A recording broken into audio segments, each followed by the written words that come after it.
அனைவருக்கும் வணக்கம். இன்னைக்கு இந்த வீடியோவில் என்ன பார்க்க போறோம்னா 5ஆம் வகுப்பு தமிழ் 3ஆம் பருவம் இயல் 2ல கல்வியே தெய்வம் இந்த பாடப்பகுதியில் இருக்கக்கூடிய அனைத்து வினாக்களுக்குமான விடைகளை பார்க்கலாம். இங்கே பாருங்க, மதிப்பீடு பகுதியில் படிப்போம், சிந்திப்போம், எழுதுவோம். சரியான சொல்லை தெரிவு செய்து எழுதுக. 1. கசடர இச்சொல்லின் பொருள் என்ன வரும் அப்படின்னா குற்றம் நீங்க. கசடர அப்படின்னா அதோட பொருள் என்னது? குற்றம் நீங்க. இதற்கான விடை குற்றம் நீங்க. அடுத்து பாருங்க, 2வது வளமதை இச்சொல்லை பிரித்து எழுத கிடைப்பது. இப்போ வளமதை அப்படிங்கிற சொல்லை நம்ம பிரித்து எழுதணும்னா நம்மளுக்கு என்ன விடை கிடைக்கும்? வளம் கூட்டல் அதை. அடுத்து 3வது வெளிச்சம் இச்சொல்லின் எதிர்ச்சொல். வெளிச்சம் அப்படின்றது அதோட எதிர்ச்சொல் என்ன அப்படின்னா இருட்டு. அடுத்து ஒன்று போல் வரும் சொற்களை பாடலில் இருந்து எழுதுகன்றிருக்கு.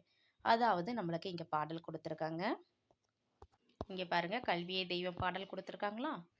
இதுல ஒன்று போல் வரும் சொற்கள், அதாவது முதல் எழுத்து ஒன்று போல் வரும் சொற்களை முதல்ல எடுத்து எழுதிக்கணும். இதுல பார்த்தோன்னா முதல் எழுத்துக்கள் எதுல ஒன்று வருது? அன்னையும் அறிந்திட, கண்ணெனும் கல்வியும், அது மாதிரி கண்ணெனும் கருத்தினில், இதெல்லாம் எழுதலாம். அடுத்து பாருங்க, முதல் எழுத்து எதுல வருது? நன்மையும் நயமதும், அது மாதிரி நயமதும் நம்மை. அடுத்து பாருங்க, கல்வியை கற்றிட, கசடர கற்றிட, வல்லமை வளமதை, கற்றிட கற்றிட, கற்றிட கணக்கென, வெற்றிகள் வெளிச்சமும், விண்ணையும் விடியலாய். இதில் இருக்கிறதெல்லாம் பார்த்தோம் அப்படின்னா முதல் எழுத்து ஒன்றி வருது. இதை நம்ம எடுத்து இங்கே எழுதிக்கலாம். நம்ம இங்கே இப்போ எடுத்து எழுதியாச்சு. முதல் எழுத்து ஒன்றி வர்ற மாதிரி எழுதியாச்சு. அன்னையும் அருந்திட, இதில் ஆ எழுத்து ஒன்றி வருதா? அடுத்து கண்ணெனும் கருத்தினில், இதில் கா எழுத்து. அடுத்து கல்வி. சரியா? நம்ம இங்கே எவ்வளோ கேட்டிருக்காங்களோ அதை மட்டும்தான் எழுதியிருக்கோம். நிறைய எழுத்துக்கள் இருக்குது. இப்போ நம்ம பார்த்தோம்னா அது எல்லாமே பாடலில் முதல் எழுத்து ஒன்றி வர்ற மாதிரி சொற்களை மட்டும் நம்ம இங்கே எடுத்து எழுதிக்கலாம். அடுத்து என்ன கேட்டிருக்காங்க அப்படின்னா 2ஆம் எழுத்து ஒன்றி வரும் சொற்களை எடுத்து எழுதுகன்னு கொடுத்துருக்காங்க.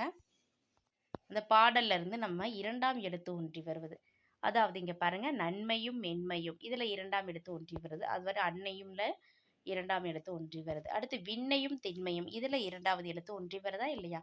இதையெல்லாம் நம்ம பாடல்ல இருந்து எடுத்து எழுதிக்கலாம். அதாவது இங்கே பாடலில் பாருங்க, 2ஆம் எழுத்து ஒன்றி வர்ற மாதிரி என்ன என்ன இருக்குன்னா இங்கே பார்த்தீங்கன்னாவே உங்களுக்கு தெரியும். அன்னையும், அன்னையும் பொன்னையும், இந்த ரெண்டுலையும் பாருங்க 2வது எழுத்து ஒன்றி வருது.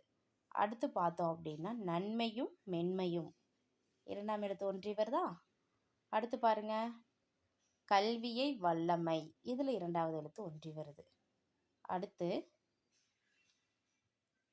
வேற கற்றிட வெற்றிகள், அது மாதிரி விண்ணையும் திண்மையும், 2ஆம் எழுத்து ஒன்றி வருது. இந்த மாதிரி 2ஆம் எழுத்து ஒன்றி வர மாதிரி சொற்களை நம்ம எடுத்து இங்கே எழுதிக்கலாம். அடுத்து பார்க்கலாமா?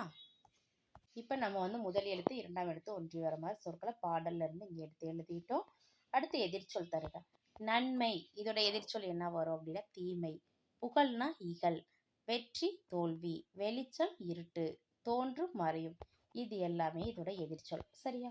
அடுத்து என முடியும் சொற்களை பாடலில் இருந்து எடுத்து எழுதுக. அதாவது நம்ம உச்சரித்து பார்த்தோம் அப்படின்னா ஒரு சொல்லோ சொற்றொடரோட இறுதியில் பார்த்தோம் அப்படின்னா அப்படின்னு நம்மளுக்கு வரும். ஒரு சொல்லோட இறுதியில் வரும். அன்னையும் தந்தையும், இதில் பாருங்க அப்படின்னு முடியுது. அடுத்து நன்மையும் மென்மையும், பொன்னையும் மண்ணையும், விண்ணையும் திண்மையும், கண்ணெனும் கல்வியும், இதில் எல்லாமே பார்த்தோம் அப்படின்னா நம்ம இந்த சொல்ல உச்சரித்து பார்த்தோம்னா இறுதியாக முடியுது. அப்போ இது பாடல்ல இருந்து இந்த சொற்கள்லாம் நம்ம எடுத்து எழுதிட்டோம். அடுத்து வினாக்களுக்கு விடையளிக்கல 2 கேள்விகள் கேட்டிருக்காங்க. சிந்தனை வினால ஒரு கேள்வி கேட்டிருக்காங்க. இதற்கான விடைகள்லாம் இப்போ நம்ம பார்க்கலாம். இங்கே பாருங்க, வினாக்களுக்கு விடையளிக்கல பொன்னையும் மண்ணையும் விட சிறந்தது எதுன்னு கேட்டிருக்காங்க. இதற்கான விடை பொன்னையும் மண்ணையும் விட சிறந்தது கல்வி ஆகும். இந்த மாதிரி நம்ம விடை எழுதிக்கலாம். அடுத்து கல்வியை எவ்வாறு கற்க வேண்டும்? இதற்கான விடை கல்வியை குற்றம் நீங்க கற்க வேண்டும். கல்வியை குற்றம் நீங்க கற்க வேண்டும். அடுத்து சிந்தனை வினால கல்வியோடு நற்பண்புகளும் அமைவதுதான் சிறப்பு என்று கூறுகிறார்களே, இது பற்றி உங்கள் கருத்து என்ன? இதற்கான விடை பாருங்க, கல்வியோடு நற்பண்புகள் அமைவதுதான் சிறப்பு என்று கூறுவது சரியே. நற்பண்பு என்பது பல செயல்களின் கூட்டமைப்பே ஆகும். கருணை, நாணயம், நேர்மை, கவனமாக செயல்படுதல், எடுத்த காரியத்தில் உறுதியாக இருத்தல் ஆகியவை ஒவ்வொருவருக்கும் இருக்க வேண்டியவையாகும். கல்வி ஒருவருக்கு நல்ல வேலையை கொடுத்து செல்வந்தனாகும். ஆனால் செல்வத்தை அவன் நல்ல வழியில் செலவு செய்தால் மட்டுமே அச்செல்வத்தினாலும் கற்ற கல்வியினாலும் அவனுக்கு பயன் கிடைக்கும். தற்காலத்தில் மாணவர்கள் புற உலகை பார்த்து தங்களை சீரழித்துக் கொள்கிறார்கள். அப்போது அவன் கற்ற கல்வியினால் பயனில்லாமல் போய்விடும். எனவே கல்வியோடு நற்பண்புகளும் ஒரு சேர அமைய வேண்டும் என்பதே என்னுடைய கருத்தாகும். இந்த மாதிரி நம்ம 4 பாயிண்ட் இருக்கு. 4 பாயிண்ட்டையும் நம்ம விடையை எழுதிக்கலாம். இப்ப இந்த பாடத்திற்குரிய விடைகள் அனைத்துமே, அதாவது கல்வியே தெய்வம், இந்த பாடத்தில் இருக்கக்கூடிய அனைத்து வினாக்களுக்குமான விடைகளை நம்ம பார்த்துட்டோம். அடுத்து நம்ம அடுத்த பாடம் வந்து இயல் 2ல உரைநடை பகுதி இருக்கு. நீதியை நிலைநாட்டிய சிலம்பு, இந்த பாடப்பகுதியில் இருக்கக்கூடிய கேள்விகளுக்கு அனைத்து வினாக்களுக்கான விடைகளும் நம்ம அடுத்த வீடியோல பார்க்கலாம். இந்த வீடியோ உங்களுக்கு பயனுள்ளதாக இருந்துச்சுன்னா நம்ம சேனலை சப்ஸ்கிரைப் பண்ணுங்க, லைக் பண்ணுங்க, ஷேர் பண்ணுங்க. Thank you to all.